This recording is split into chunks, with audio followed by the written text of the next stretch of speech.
Today the topic is China Taiwan conflict. तो हम ये टॉपिक डिस्कस कर रहे हैं, तो ये बहुत ज़रूरी है पता होना कि ये न्यूज़ में चल क्यों रहा है।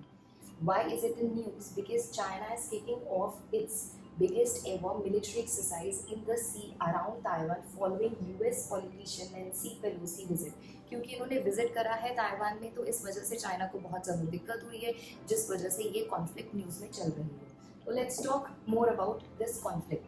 बट वो कॉन्फ्लिक्ट करने से पहले आपको पता होना चाहिए ये जो ताइवान है इसकी लोकेशन क्या है। जैसे कि आप देख रहे हो, Taiwan is completely visible in the map. This is Taiwan. Taiwan की इस साइड है फिलीपीन सी, यहाँ पे है Taiwan strait, this is east China sea and this is south China sea. तो ये लोकेशन आपके लिए जानना बहुत ज़्यादा ज़रूरी है। आपको पता होना चाहिए कि ताइवान की एग्जैक्ट लोकेशन कहाँ पे है। Let's move forward. तो अब हम जानते हैं चाइना और ताइवान की हिस्ट्री के बारे में कि चाइना ताइवान क्या इकट्ठे हैं, क्या ये अलग है, या फिर ये है क्या चीज़। तो हम उसके बारे में जानते हैं। और यहाँ पे हमारे पास दो और टर्म्स जो सामने आएंगी, वो क्या है? People's Republic of China and the other term is Republic of China. तो ये दोनों टर्मिनोलॉजी भी हमारे सामने आएगी, जिसकी तरफ अब हम प्रोसीड करेंगे। So let's move forward. तो क्या होता था जब इसकी हिस्ट्री जानने के लिए हमें कम से कम काफ़ी पीछे जाना पड़ेगा, near about 100 to 200 years back. तो सबसे पहले इनिशियली यहाँ पे क्या थी? King dynasty. King dynasty was ruling. जो आज का चाइना आप देख रहे हो, वहाँ पे पहले पूरा Qing dynasty, this whole area was ruled by Qing dynasty. 1683 से 1911 तक ये डायनेस्टी यहाँ पे रूल कर रही थी। बट क्या हुआ, अराउंड 1890s के आसपास ये डायनेस्टी वीक हो गई। अगर कोई डायनेस्टी वीक होगी तो ऑब्वियसली जो आसपास वाले एनिमीज हैं वो राइज हो जाएंगे, वो स्ट्रेंथन कर लेंगे अपने आप को और वो अटैक करने की कोशिश करेंगे। तो इसमें से एक एनिमी था हमारे पास जापान। जापान ने इस डायनेस्टी को क्या करा? अटैक करा। जैसे उन्होंने इस डायनेस्टी को अटैक करा, एज उस टाइम पे जापान बहुत ज़्यादा स्ट्रॉन्गर था, और उस टाइम पे जो जापान है it was in the favour of expansionist policy, expand करना चाहता था। तो उस जापान ने इस किंग डायनेस्टी को अटैक करा and it annexed some areas of China. और उन एरियाज में क्या है? Korea, Taiwan and some eastern parts. कुछ ईस्टर्न पार्ट्स जो चाइना के हैं, किंग डायनेस्टी के थे, उसको क्या कर लिया? कैप्चर कर लिया। ये तो था किंग डायनेस्टी। धीरे धीरे कम होती गई, वीक होती गई। जैसे जैसे वो वीक होती गई, एक इमर्जेंस हुई एक लीडर की। वो लीडर का नाम, जहाँ से एक्चुअल कहानी शुरू होती है, the name of the person is Sun Yat Sen. Soon Yat Sen एक लीडर थे, इमर्जिंग लीडर, जो वहाँ पे राइज हुए and he found the party which was known as Kuomintang party. तो याद रखना है, the first leader which emerged was Sun Yat Sen, और उनके द्वारा जो पार्टी बनाई गई थी इट वाज कोमिंतांग पार्टी। अब इनका विजन क्या था? इनका विजन था यूनिफाइड चाइना का। यूनिफाइड चाइना का विजन था, और इन्होंने एक नाम भी उसको दिया, और वो नाम क्या था?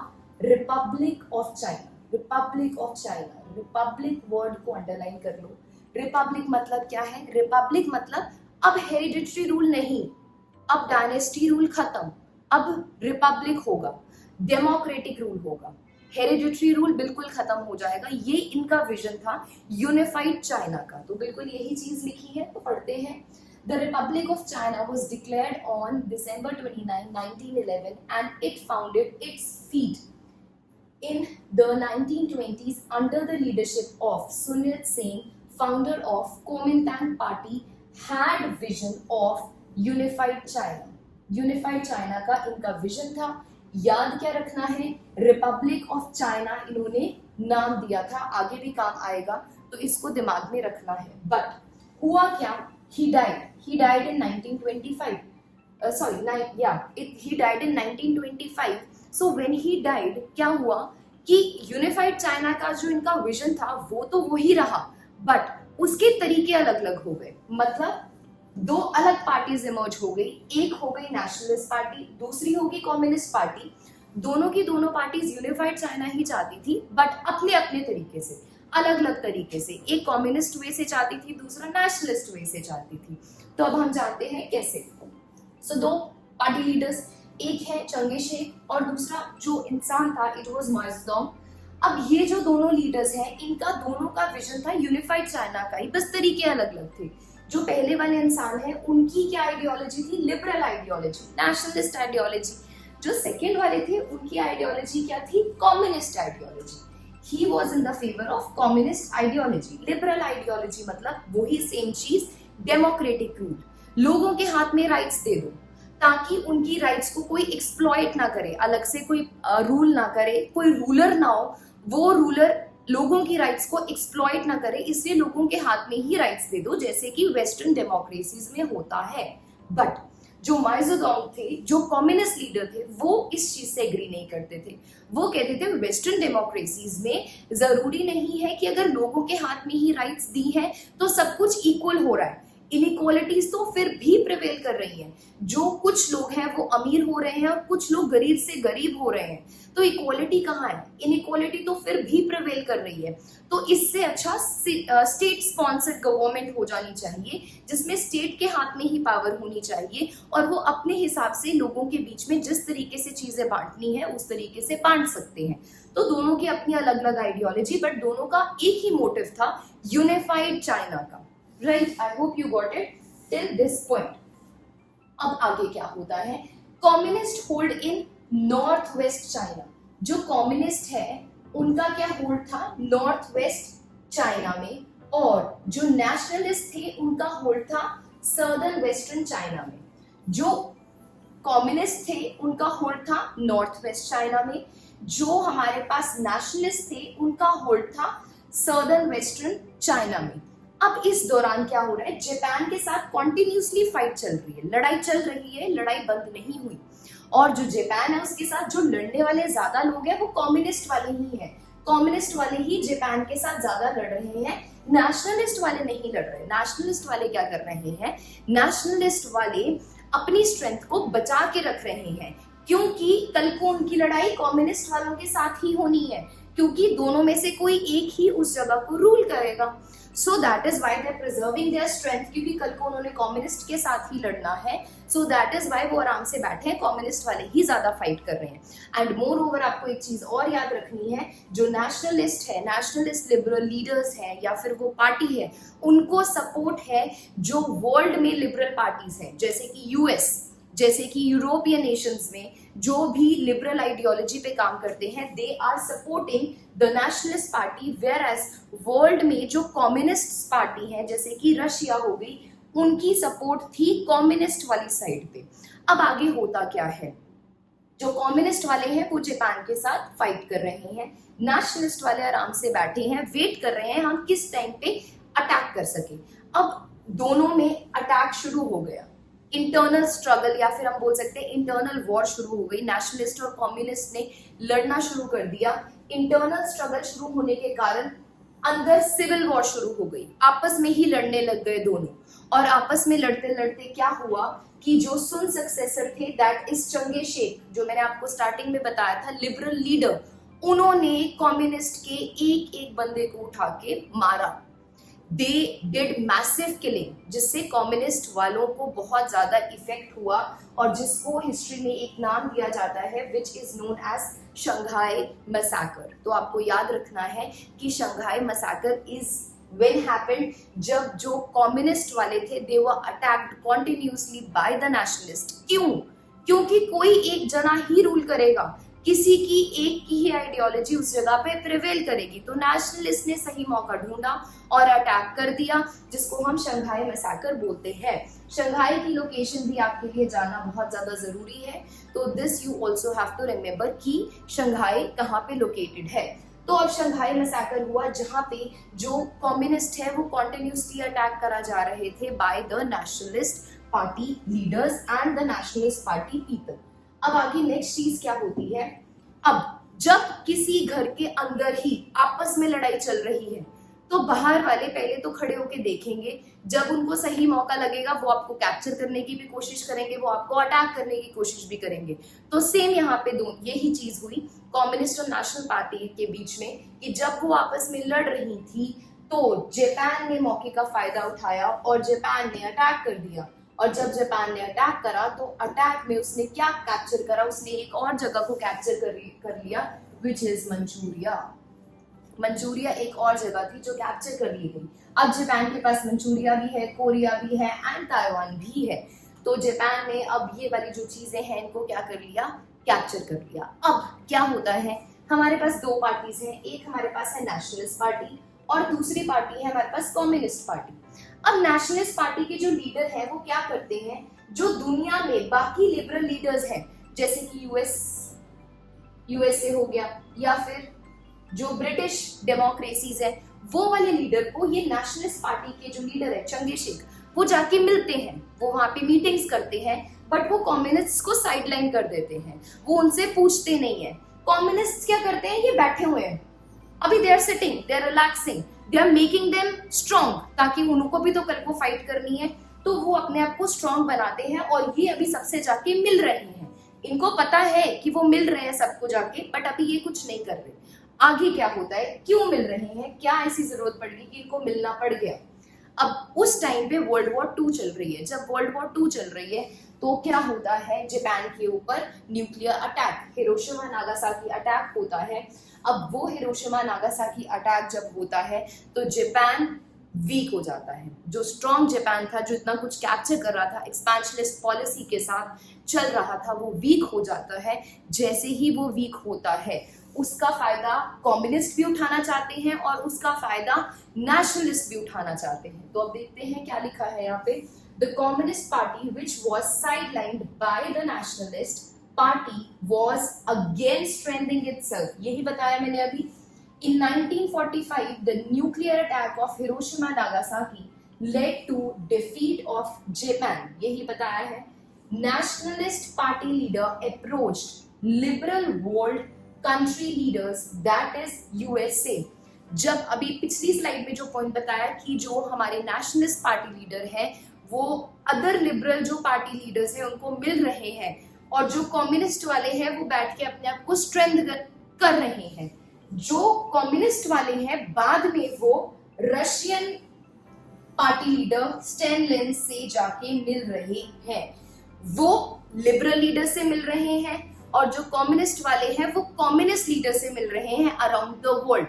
वो क्यों मिल रहे हैं, उसका एक रीजन यही है कि जब इस पे अटैक होगा जापान पे, हिरोशिमा नागासाकी का जिस तरीके से अटैक हुआ, वैसे ही जो 3 चीजें इन्होंने ऑक्यूपाई करी हुई थी, मंचूरिया, कोरिया एंड ताइवान, ये या तो कम्युनिस्ट के फेवर में चले जाए या फिर ये नेशनलिस्ट के फेवर में चले जाए। सब अपने अपने मतलब के लिए इन 3 रीजन्स को क्या करना चाहते थे, कैप्चर करना चाहते थे। इस वजह से ये वर्ल्ड लीडर्स को अपने हक में ले रहे थे।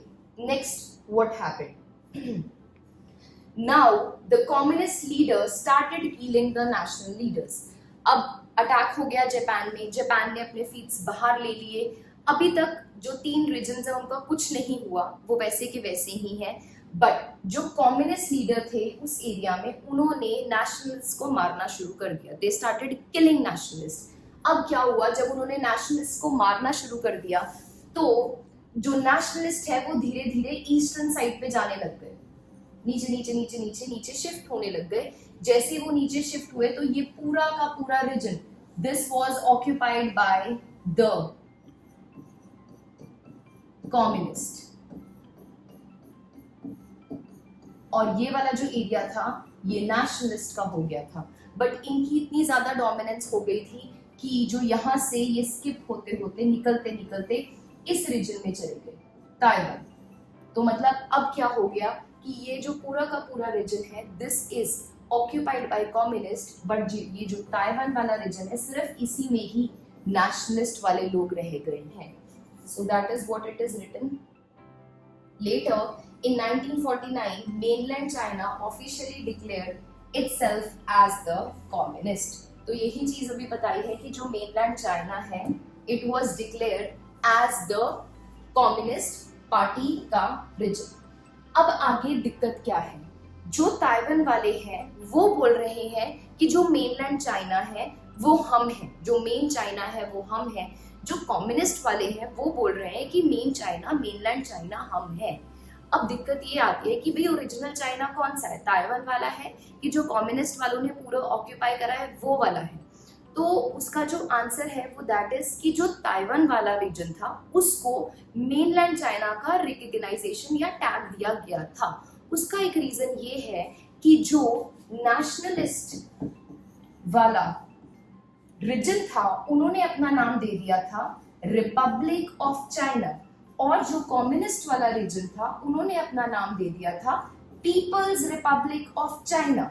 तो इनको मेनलैंड चाइना का टैग इसीलिए मिला था बिकॉज रिपब्लिक ऑफ चाइना, अगर आपको याद हो हमने बात करी थी सुन यत सेन की, उन्होंने रिपब्लिक ऑफ चाइना की बात करी थी। यूनिफाइड, उनकी विजन क्या थी? Unified China. तो वो यूनिफाइड विजन जो थी उससे रिपब्लिक ऑफ चाइना से जो नेशनलिस्ट हैं उनको मेनलैंड चाइना का टैग मिला था। So that is why Taiwan was recognized as original China because of the vision of Sun Yat-sen, that is Republic of China. Nationalist leader declared themselves as Republic of China and wanted to capture mainland China. वो ये कह रहे थे कि ठीक है आज हमारे पास इतनी स्ट्रेंथ नहीं है, हम इतने स्ट्रांग नहीं है, आर्मी थी उनके पास, बट कल को हम पूरे के पूरे चाइना को क्या कर लेंगे? ऑक्यूपाई कर लेंगे। अब दिक्कत क्या आती है? इंडिया का रोल आता है। अब जो दूसरा कम्युनिस्ट वाला रीजन था वो कम्युनिस्ट वाले रीजन को रिकॉग्निशन नहीं मिल रही थी। अब उनको रिकॉग्निशन के लिए जो उनके साथ के फ्रेंड्स थे, जो उस कम्युनिस्ट चाइना के साथ फ्रेंड्स थे, वो थे यूएसएसआर। अब यूएसएसआर को सपोर्ट कौन कर रहा था? इंडिया। इंडिया ने ये बोलना शुरू कर दिया, इंडिया ने उस कम्युनिस्ट चाइना को रिकॉग्नाइज करना शुरू कर दिया एज मेनलैंड चाइना। उसके पीछे भी एक रीजन था। उसके पीछे एक रीजन क्या था? जो यूएसएसआर है उसके अच्छे लिंक्स थे इंडिया के साथ because of the defence deals and many other deals. बहुत सारी चीजें रशिया इंडिया को सप्लाई कर रहा था, तो India can not be bad with Russia and Russia was supporting the communist China. So that is why India started recognising the People's Republic of China as the mainland China. But अभी सिर्फ ये बातें हैं, अभी तक कुछ भी नहीं हुआ, अभी तक उसको रिकॉग्निशन नहीं मिली। उस दौरान क्या होता है? जो यूनाइटेड नेशन है उसने ताइवान को स्टेटहुड का दर्जा दे दिया। जो ताइवान है उसको स्टेटहुड का दर्जा मिल गया, इवन दो जो ज्यादा का एरिया है, ज्यादा एरिया को होल्ड है वो पीपल्स रिपब्लिक ऑफ चाइना ने करा हुआ था, बट ताइवान को फिर भी स्टेटहुड का दर्जा दे दिया गया। क्यों? क्योंकि यूएन, जब भी यूएन की मीट होती थी वहां पे जो लिबरल कंट्री लीडर्स थे उनकी बहुत ज्यादा इन्फ्लुएंस थी, जिसकी वजह से ताइवान को क्या दे दिया गया? स्टेटस दे दिया गया। And it gave the seat in UN during 1949 due to the influence of the liberal countries. बाकी कंट्रीज ने फिर बोलना शुरू कर दिया, जैसे कि India, USSR, they started saying कि भाई ये गलत है, दूसरों को भी तो रिकॉग्नाइज करो, उनको क्यों नहीं रिकॉग्नाइज कर रहे? तो फाइनली व्हाट हैपेंड, जो स्टेटस है 1971 में UN took the status away from Republic of China. जो ताइवान था, ताइवान वाला रीजन था, उनसे स्टेटस वापस ले लिया गया एंड वो किसको दे दिया गया? पीपल्स रिपब्लिक ऑफ चाइना को। अब जो पीपल्स रिपब्लिक ऑफ चाइना है, जो आज का मेनलैंड चाइना है, उसी को मेनलैंड चाइना या स्टेटहुड का दर्जा दिया गया है। ताइवान को अभी कुछ ऐसा स्टेटहुड का स्टेटस नहीं दिया गया। क्या उसके बाद ताइवान ने कोशिश नहीं करी? नहीं, ऐसा बिल्कुल भी नहीं है। प्रेजेंटली यही मैंने अभी बताया है, People's Republic of China is the mainland China and Republic of China is known as Taiwan. अब क्या हुआ था कि जो यूनाइटेड नेशन है उन्होंने उनके सामने एक बार और, जो ताइवान है, ताइवान तो मैं टर्म यूज कर रही हूँ, पहले उसको रिपब्लिक ऑफ चाइना ही बोला जाता था। रिपब्लिक ऑफ चाइना को पहले ताइवान का स्टेटस नहीं दिया गया था, नाम भी ताइवान एक्सेप्टेड नहीं था। जो रिपब्लिक ऑफ चाइना है, it attempted to join UN with the new name Taiwan but got rejected. जो ताइवान है या फिर रिपब्लिक ऑफ चाइना है, उसने यूएन को दोबारा अप्रोच करा था कि भाई अब मैं आपके पास नए नाम के साथ आ रहा हूँ, आप मुझे एक्सेप्ट कर लो, बट यूएन ने मना कर दिया। यूएन ने मना क्यों करा? क्योंकि यूएनएससी में परमानेंट सीट लेके बैठा हुआ है China. With China this People's Republic of China main seat लेके बैठा हुआ है, परमानेंट मेंबर्स में से है, वो ताइवान को कैसे एक्सेप्ट कर लेंगे? उन्होंने एक्सेप्ट करने से मना कर दिया। तो प्रेजेंट स्टेटस क्या है? प्रेजेंट स्टेटस ये है कि ताइवान इज इंडिपेंडेंटली, हम बोल सकते हैं, लोकेटेड रीजन, बट उसको एज सच कोई स्टेटहुड का दर्जा नहीं दिया गया। प्रेजेंट रिलेशन क्या है ताइवान और चाइना के बीच में? What is the present relation between Taiwan और चाइना? ताइवान अभी भी इंडिपेंडेंट क्यों है? चाइना ने उसको अभी भी ऑक्यूपाई या फिर उसको इंडिपेंडेंट कैसे रहने दिया गया है, उसका एक बहुत बड़ा रीजन ये है because of the economic interest including investment in the China. सबसे ज्यादा इंपॉर्टेंट, वेरी इंपॉर्टेंट चीज यही है कि ताइवान आज भी इंडिपेंडेंट क्यों है, अलग से क्यों बैठा हुआ है, चाइना उसको आज भी ऑक्यूपाई या फिर उसके ऊपर कंट्रोल क्यों नहीं कर पा रहा, because integrated circuits are most traded products around the world in which Taiwan contributes 1/5। जो चिप्स होती हैं वो सबसे ज्यादा मेनली ताइवान ही उसके लिए रिस्पॉन्सिबल है। तो ताइवान, हम बोल सकते हैं ताइवान के हाथ में बहुत इंपॉर्टेंट नर्व है, वो नर्व छोड़ नहीं सकता, वो छोड़ नहीं रहा, जिस वजह से वो आज भी इंडिपेंडेंट वाला जो ये स्टेट है उसको ऑक्यूपाई करके बैठा हुआ है। Taiwan is world's largest chip maker, making it to hold the independent status. Meanwhile China बहुत ज्यादा कोशिश कर रहा है कि वो इस चीज की प्रोडक्शन बनाना, सेल्फ रेजिलेंट होना शुरू कर दे, बट अभी भी पॉसिबल नहीं हो रहा। China is trying to become self reliant for the advanced chip to gain control over Taiwan. तो आई होप आपको ये इशू समझ में आ गया होगा कि क्या है ये इशू, ताइवान और चाइना के बीच में क्या कॉन्फ्लिक्ट है और ताइवान का प्रेजेंट स्टेटस क्या है, चाइना को किस तरीके से मेनलैंड चाइना का स्टेटस मिला है। I hope you understood. अब वेरी लास्ट थिंग दैट इसका इम्पैक्ट क्या इंडिया पे कुछ है, क्या इस चीज से इंडिया को कुछ फर्क पड़ता है, तो इम्प्लीकेशंस क्या है for India and way forward. India is having one border issue with China at LAC. If India believes in one China policy, ये one China policy क्या है, we'll be discussing in next slide. One China policy इस तरीके की है कि जो China है वो नहीं बोलता कि ताइवान हमारा पार्ट नहीं है, वो कहता है ताइवान हमारा पार्ट ही है। अगर आपको ताइवान से भी कोई डील करनी है तो पहले मेरे पास आओ, ऐसा नहीं कि आप सीधा ताइवान के पास जाओगे। अगर आप सीधा ताइवान के पास जाओगे तो चाइना हिंडर होगा। सो that is one China policy and China should also believe in one India policy, क्योंकि आपको पता है कि चाइना कॉन्टिन्यूसली इंडिया को डोकलाम इशू आपने सुना होगा, अरुणाचल प्रदेश वहां से कॉन्टिन्यूसली इंटरफेयर करता है। तो इंडिया बोल रहा है कि अगर हम मान रहे हैं कि वन चाइना पॉलिसी है तो चाइना को भी मानना चाहिए वन इंडिया पॉलिसी को। Strengthening India and Taiwan relation, India अपने रिलेशन ताइवान के साथ भी स्ट्रॉन्ग कर रहा है। कैसे कर रहा है? Currently maintaining the trade and cultural exchange offices in each other capitals and India has also developed more robust relation with the Taiwan to send a message to Beijing. Cultural exchanges कर रहा है, good bonding, good relations build कर रहा है and moreover semiconductor और chip manufacturing plant लगाने की सोचा जा रहा है इन इंडिया। तो इस तरीके से ताइवान और इंडिया के बीच में अच्छे रिलेशंस बिल्ड होंगे। One China policy, one China policy क्या है? वन चाइना पॉलिसी जैसे कि हम डिस्कस कर चुके हैं, चाइना कह रहा है ताइवान अलग नहीं है, ताइवान मेरा ही पार्ट है, इनएलिएनेबल है। अगर उसको अलग से किसी ने ट्रीट करा, उसको अलग से उसके साथ किसी ने रिलेशन बनाए तो मैं हिंडर होऊंगा, जैसे कि अभी वो हिंडर हो रहा है। तो let's read. It is the diplomatic acknowledgement of the चाइना's position that there is only one Chinese government. Very, very important. Under this policy, US recognize and has a formal ties with China rather than the island of Taiwan, which China sees as breakaway province. China insists Taiwan as an inalienable part of China, so any country that wants diplomatic relations with mainland China must break official ties with Taiwan.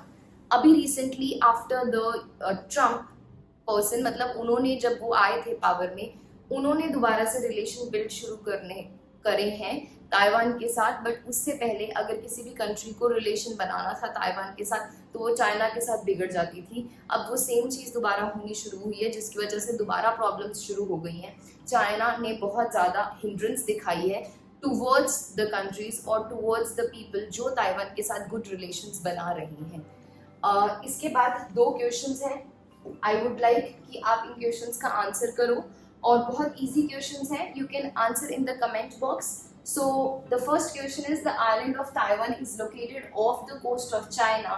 Which of these bodies of water separate it from the Asian mainland? तो ये 4 options हैं, comment box में जरूर बताइए कि क्या answer हो सकता है इसका। Next question, what is the official name of China? बताइए क्या ऑफिशियल नेम है? हम डिस्कस कर चुके हैं, हमने लोकेशन भी डिस्कस करी है, ये भी डिस्कस करा है, तो I think it's very easy question, so please answer in the comment box. Thank you, I hope you understand today's topic.